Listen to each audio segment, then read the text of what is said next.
პროტესტი გრძელდება რეგიონებშიც არასამთავრობო ორგანიზაციებისა და ოპოზიციური პარტიების წარმომადგენლები, ასევე სამოქალაქო აქტივისტები ზუგდიდში კვლავ სამხარეო ადმინისტრაციის წინ შეიკრიბნენ. მომიტინგეებმა სოლიდარობა გამოუცხადეს ყველა იმ ადამიანს, ვინც საპროტესტო აქციებზე დააკავეს და მათი გათავისუფლება მოითხოვეს.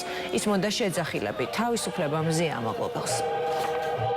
როცა ჩვენ ვამბობთ ზუგდიდს, აქ არ გულისხმობთ მარტო ამ გამოკიდებულებას, რაც აქვს სამეგრელოს მოსახლეობას, ამ ქვეყანაში თანდათან უფრო მრავალფეროვნება იმისა, რომ ხალხი დღეს მე 80 დღეა მრგვალი თარიღია და მე 80 დღესთან დაკავშირებით გამოვიტანეთ 80 პრობლემა, 80 დანაშაულობა, რაც ფაქტობრივად ქართულმა ოცნებამ მთელი ამ 12 წლის განმავლობაში ჩაიდინა და ჩვენ ბუნებრივ ვაგრძელებთ ამ პროტესტს.